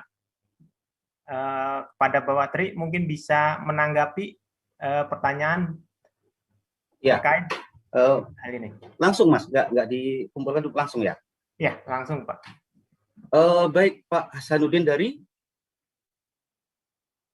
PD Pak. Ini asalnya tidak tercantum, mohon maaf ini Pak. Tidak cantum. Oke. Ya, Pak Hasanuddin, terima kasih Bapak sudah menanyakan tentang bagaimana menyampaikan materi pembelajaran untuk anak kelas 1 di mana orang tuanya tidak ada di rumah gitu ya, sibuk gitu ya. Ya, fokus ekonomi Pak. Iya. Fokus ekonomi. Oke. Saya pikir apakah benar selama sepanjang hari orang tua itu akan kemudian berkutat pada kepentingan sosial ekonomi ini gitu ya. Karena anak kelas 1 biasanya di usia sekitar 7 tahun gitu kan. Dan kendala itu mungkin saja terjadi di daerah gitu. Nah, kalau di tempat kami kebetulan tidak terjadi. Mungkin bisa disiapkan begini Pak, LKPD itu kan dikerjakannya dalam waktu 1 minggu. 1 minggu. Jadi tidak kemudian 1 hari, enggak, 1 minggu. Artinya dalam 1 minggu itu bisa jadi orang tua yang tadi sibuk soal dengan kepentingan ekonomi itu bisa meluangkan waktu untuk mengawal putrinya, anandanya untuk melakukan proses pembelajaran dan itu bisa direkam, dikirimkan. Kalau memang pada akhir minggu di mana batas pengiriman tugas itu tidak bisa dikirimkan, maka saya secara pribadi akan datang Pak memvisit ke rumah. Apa yang kendala terjadi? Itulah bagian dari identifikasi kenapa anak tidak bisa mengirimkan tugas. Kalau memang kendalanya tidak ada HP, kemudian tidak ada waktu orang tuanya, ya sudah, saya pernah melakukan yang seperti itu. Nah, silahkan, kamu berolahraga, Pak Guru tungguin. Ini pemanasannya begini, aktivitasnya begini. Saya rekam. Dengan saya rekam saja, anak itu sudah senang sekali. Kedatangan saya itu direspon, luar biasa begitu, Pak. Jadi ini cara saya, mungkin Bapak bisa melakukan dengan cara yang berbeda. Terima kasih. Terima kasih Pak Tri atas jawabannya. Kemudian untuk pertanyaan yang sama, mungkin bisa dijawab oleh Ibu Renata. Bu Renata mungkin terkait hal ini dengan paparan Ibu bisa menanggapinya. Jadi pertanyaannya bagaimana cara menyampaikan materi kepada siswa kelas 1 di mana kondisi siswanya masih tergantung kepada orang tua dan orang tuanya mencari ekonomi, fokus pada mencari ekonomi. Silakan Bu Renata. Ya, itu juga kemarin saat persiapan webinar ini saya juga sempat ngobrol dengan beberapa guru kolega-kolega guru penjas yang berada di daerah anak-anak komunitas rentan, ekonomi rentan. Itu kalau saya sih dari saya selama ini merekomendasikan kalau komunikasinya ini, tapi saya kan bukan jadi guru ya, jadi mungkin saya lebih merekomendasikan untuk mendekatkan kegiatan sehari-harinya orang tuanya untuk dalam pengenalan aktivitas fisik. Jadi misalnya, jadi kayak ada beberapa guru olahraga yang mempunyai wali murid yang itu petugas ambil sampah dan si anak ini pun diajak untuk ngambil sampah keliling komplek. Jadi Jadi yang saya rekomendasikan adalah Bapak dan Ibu guru bisa mendekatkan aktivitas fisik atau penyampaian materinya mendekati kepada kegiatan sehari-harinya ibunya. Oh, jadi kalau misalnya saya kan lebih konsentrasi pada aktivitas fisik, mengajak orang tuanya juga untuk misal aktivitas ekonominya adalah mendorong gerobak sampah itu tadi. Pak, nanti anaknya diajak mendorong gerobak sampahnya, langkah kakinya lebih lebar lagi ya Pak. Jadi memang pendekatan seperti itu yang lebih dekat dengan kegiatan sehari-harinya orang tua itu lebih tidak memberatkan orang tua. Jadinya kan orang tua tidak harus terlalu meluangkan waktu untuk mengurusi tugas-tugas siswanya atau tugas-tugas anaknya begitu. Dalam memonitoring aktivitas fisik anak dan orang tuanya sekalian gitu. Jadi pendekatan-pendekatan yang jadi semoga ada rapat-rapat atau komunikasi tertentu dengan orang tua, yaitu jadi guru PJOK lebih mengenal kegiatan orang tuanya seperti apa, sehingga guru PJOK juga bisa meresepkan kegiatan-kegiatan aktivitas fisik untuk anak-anak mereka mendekati kegiatan sehari-hari atau kegiatan ekonominya orang tua. Begitu. Kalau rekomendasi saya seperti itu. Baik, terima kasih Ibu Renata. The next mungkin to Mr. Nut, you say you have experience with this question, please. Your time for you. Thank you. Just want to share. Terima kasih banyak. Saya ingin berbagi pengalaman saya juga di negara saya. Pertanyaan ini selalu muncul. Bagaimana kita bisa menyampaikan hal ini ketika kenyataannya setiap orang memiliki pekerjaan yang berbeda-beda begitu. Dan saya rasa sebagaimana disampaikan dua rekan saya, kita harus fokus pada situasinya. Jadi kita harus menciptakan peluang dan beradaptasi. Jika kita menciptakan sesuatu yang baru, sebagaimana Pak Tri dan Ibu Renata sampaikan, ini bergantung pada kita. Sebagai guru, kita harus melihat realitas keluarganya, jam kerja dari ayah bundanya, serta bagaimana kehidupan dari orang tuanya. Dan kemudian kita bisa menawarkan bantuan, jadi bukan hanya perkara strukturnya, tetapi tawarkan tentang apa yang dapat dilakukan dan kita bisa temukan lebih. Artinya misalkan dari contoh dari tadi mendorong gerobak sampah itu bagus. Kenapa? Karena ini realitanya seperti itu. Dan kita bisa menggunakan itu untuk gerakan tubuh. Dan ini adalah cara-cara menyelesaikan masalah. Dan terkadang memang kita harus datang ke sana, harus kita kunjungi, kita hadapi, tapi ini tentu sangat bergantung pada kreativitas Bapak Ibu masing-masing dan kemungkinan beradaptasi. Jadi itu yang ingin saya bagi. Karena di seluruh dunia juga sama masalahnya. Jadi ini adalah bagaimana kita memikirkan ulang instruksinya, fokus pada kontennya, fokus pada gerakan, dan ini sangat bergantung pada realitas masing-masing murid kita. Jadi saya juga sudah mendengarkan banyak contoh baik dari rekan-rekan tadi. Terima kasih. Thank you, Mr. Nut. There is another question for you, Mr. Nut. Ada dua pertanyaan lagi untuk Pak Knut. Yang pertama, bagaimana cara sederhana untuk menyampaikan ini ke anak-anak kelas 1? Itu pertanyaan pertama. Pertanyaan kedua, Pak Knut, itu dari Pak Purnomo Sidi. Beliau bertanya, bagaimana atau apa solusi untuk menghindari kebosanan anak-anak saat mereka bermain atau saat mereka melakukan kegiatan fisik. Terima kasih pertanyaannya. Yang pertama adalah cara termudah. Pertanyaannya tadi apa, bisa diulang mungkin? Mr. Teguh Haryono is asked about, dari Pak Teguh Haryono, beliau bertanya tentang seperti dari presentasi Pak Knut tadi, bagaimana cara untuk menyampaikan poin dari presentasi Pak Knut ke anak-anak di kelas 1? Ya, jawabannya adalah agak sedikit kompleks memang, karena itu tadi digunakan sebagai titik awal. Jika kita menawarkan sesuatu, maka pertama orang harus terlibat. Jadi misalkan jika mereka belajar tentang kebersihan misalkan, maka ini adalah tentang kebiasaan, tentang sebuah rutinitas. Dan cara terbaik untuk menerangkan sebuah rutinitas ini adalah buat sesederhana mungkin agar mereka paham apa itu yang dimaksud dengan social distancing atau penjarakan sosial. Karena bersosialisasi itu bagian dari kehidupan kita.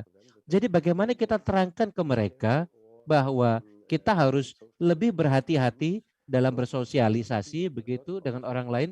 Jadi tidak hanya, jadi kalau kita misalkan tidak hanya di sekolah misalkan, jadi di sini kita dapat tetap terhindar dari virusnya. Boleh diulang pertanyaan keduanya, Pak? Bagaimana cara menghindari kebosanan dari anak-anak saat mereka melakukan kegiatan fisik? Ini saya akan terus terang. Anak-anak itu tidak bisa bosan. Anak-anak selalu ingin bergerak, mereka ingin jatuh, mereka ingin berkelahi, mereka ingin berbicara, mereka ingin begitu banyak hal. Jadi nggak ada anak kecil bosan, itu tidak ada. Karena tidak ada kebosanan dalam kehidupan anak-anak atau kehidupan manusia. Jadi ini mungkin lebih kepada strukturnya yang membosankan. Karena kita selalu melakukan hal yang sama. Bagi kita sederhana. Saat saya mengikuti pelatihan, saya berikan contoh ya. Ketika murid saya tidak bertanya saya, kapan kita bertemu lagi, kapan olahraga lagi, berarti ada yang salah dari pelajaran saya. Jadi saya harus selalu memikirkan cara atau memikirkan agar presentasi saya untuk memberikan motivasi, dan ini akan dapat dilihat dengan jelas. Jadi kalau saya bilang, ayo kita menari, mereka akan menari. Jadi saya sangat percaya diri bahwa kita semua di sini sebagai guru, bahwa kita pasti punya pesan positif tentang belajar dan tentang bergerak. Jadi saran saya, jangan takut menjadi orang yang membosankan, karena kita bukan orang yang membosankan, karena kita memiliki positivitas yang sangat baik. Jadi ayo ke sana dan sampaikan pesan baik kita. Tunjukkan diri kita sebagai model dari sebuah energi. Jadikan diri kita model dari hal yang menyenangkan. Dan terkadang libatkan anak-anak juga. Karena mereka tahu cara bersenang-senang dan mereka tahu saat mereka bosan. Tapi yang pasti mereka ingin berbuat sesuatu. Ya, mohon maaf kalau terlalu filosofis, tapi semoga menjawab. Ya. Kemudian kepada Bu Renata dan Patri mungkin secara singkat saja terkait untuk pertanyaan tadi yang terakhir, Bu, tentang menghindari kejenuhan anak, secara singkat saja bagaimana? Terima kasih. Siapa dulu ini? Saya. Ya, Bu Renata silakan. Ya, kalau saya sih, kalau anak sekarang kan udah deket banget dengan berbagai macam teknologi dan sosial media itu. Jadi kalau anak saya masih 3 tahun. Jadi selama ini saya juga mengajak dia bergerak itu lewat karena di TV saya tidak ada kayak TV kabelnya atau bagaimana. Jadi saya downloadin ada video-video di YouTube itu kayak sports kids gitu. Saya downloadin bagaimana gerakan exercise-nya anak-anak. Gitu. Jadi saya puterin di TV atau saya kayak deal-dealan sama anak gitu. Deal-dealan sama anak ya. Kalian nonton ini ya. Kamu nonton ini untuk supaya nanti bisa nonton main game yang lain gitu. Kalau untuk para guru-guru PJOK, itu juga saran saya, kita rasa-rasanya ya lebih perlu mendekat kepada sosial media yang dimainkan anak-anak zaman sekarang, karena ya mau nggak mau ya memang itu yang selama ini buat mereka adalah hiburan, buat mereka adalah rekreasi. Jadi ya udah, berarti kalau anak-anaknya suka nonton YouTube, berarti mungkin kita mendekatkan tugas-tugas kita kepada media-media seperti itu. Kalau memang anak sekarang sukanya TikTok begitu, ya kita mau tidak mau nih mendekatkan tugas-tugas kita kepada sosial media yang dipegang sama mereka. Dan saya juga prinsipnya sama seperti Pak Knut, kalau sebenarnya anak kecil itu enggak bakalan bosan, dia maunya bergerak, dia maunya mainan, dia maunya TikTokan, dia maunya YouTubean. Kita mendekat kepada yang memang dunianya mereka saat itu seperti ini. Terima kasih. Baik, terima kasih Bu Renata. Pak Tri, secara singkat saja Pak Tri, silakan Pak Tri. Mungkin ada Baik, inovasi. ya, sejalan dengan apa yang disampaikan oleh Mr. Knut dan Ibu Renata. Sesungguhnya pada situasi sekarang ini, kalau anak kita sehat, anak sehat, itu disuruh dia malah susah. Anak sehat itu disuruh malah susah. Benar nggak, Bu? Ya, anak sehat itu disuruh dia malah susah.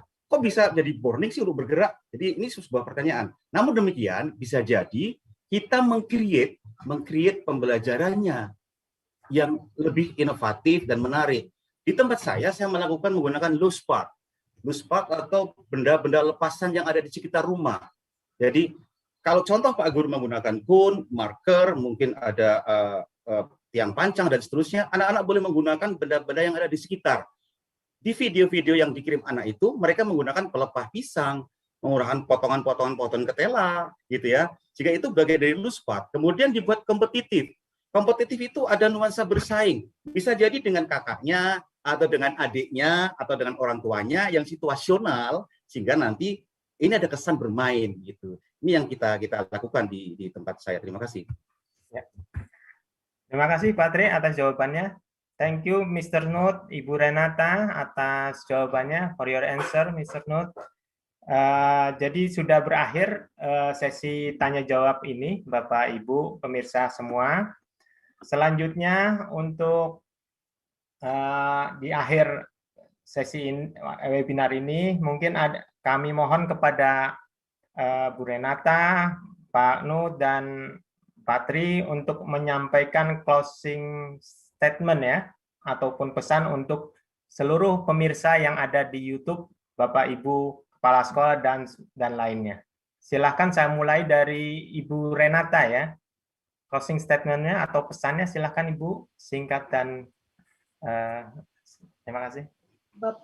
Bapak dan Ibu guru-guru PJOK, memang akhir-akhir ini waktu dan cobaan cukup berat, jadi pasti kita tidak bisa bahagia selalu setiap saat 24 jam 7 kali seminggu atau 1 tahun itu selalu bahagia, tapi semoga di webinar ini Bapak dan Ibu guru PJOK bisa menemukan satu motivasi untuk tetap bersemangat, karena walaupun Bapak Ibu PJOK sedang tidak mood sekalipun, dampak yang Bapak dan Ibu guru ciptakan bagi anak-anak dan perkembangan mereka melalui kegiatan aktivitas fisik dan olahraga itu sangat besar. Jadi saat Ibu dan Bapak guru down karena pandemi ini, tetap semangat Pak. Dampak yang Bapak dan Ibu guru ciptakan super sekali dan sangat besar. Semangat. Iya. Terima kasih Ibu Renata. Next, Mr. Knut, maybe closing statement to the teacher and headmaster who watching our webinar. Thank you. Yes. Thanks a lot first of all for the Terima kasih banyak. Dan saya akan lanjutkan pesan dari Ibu Renata. Karena ini masalahnya semangat saja. Kita harus selalu berada pada lingkungan yang positif. Karena kita berbicara tentang bergerak, kita berbicara tentang belajar, yang mana penting bagi kita sebagai manusia. Jadi semangat yang perlu kita jaga, itu harus selalu kita jaga. Karena ini adalah hal yang baik dan penting untuk kehidupan kita dan juga bahkan diri kita sendiri. Jadi saya akan tutup dengan, ayo bergerak terus, tetap berkreasi, tetap beradaptasi, tetap tawarkan hal-hal yang baik, karena ada begitu banyak hal baik di tangan kita.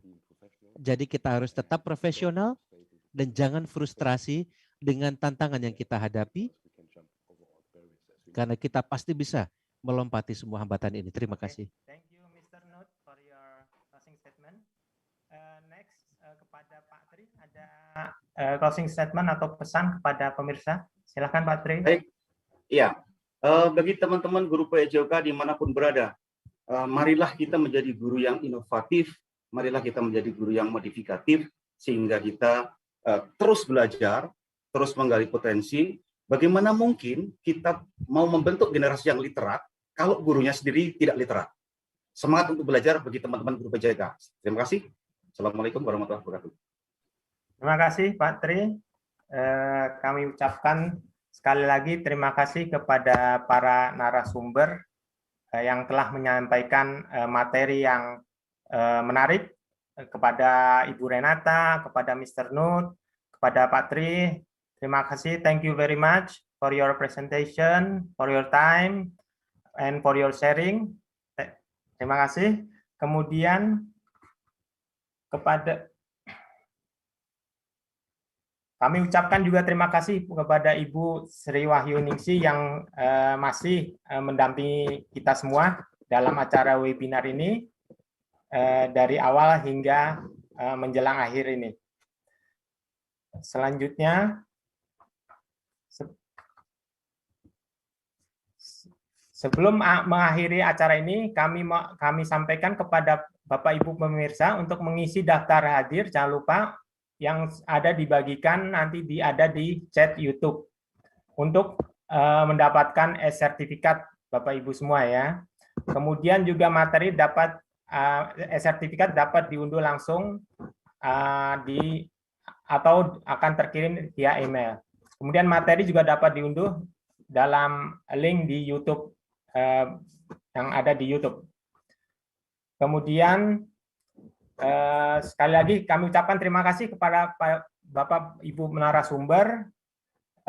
Demikian kami mohon maaf apabila selama webinar ini ada kendala-kendala teknis ataupun kekurangan. Mohon dimaafkan. Untuk selanjutnya akan menjadi evaluasi kita untuk perbaikan ke depan. Sekali lagi terima kasih atas kehadiran Bapak Ibu semua. Kurang lebihnya saya mohon maaf. Saya Joko Setio mau izin mundur diri. Kami akhiri acara webinar ini. Terima kasih sekali lagi. Gerak lagi, yuk. Salam sehat. Terima kasih Bapak Ibu. Thank you Mr. Nut. Pak Tri. Sama-sama Mas Joko. Ya, sama-sama. Terima kasih. Mr. Nut. Terima kasih Bapak Ibu semua. Ibu Renata. Ya, salam sehat semua. Mohon izin, Lev, mohon izin. Silakan Pak. Suruh pemanasan dulu, baik itu dinamis ataupun statis. Hitungannya bisa 4-8 kali atau bisa lebih lama. Dan saya mencontohkan ini gerakan pemanasan dinamis untuk meregangkan otot bagian atas dan juga otot pinggang.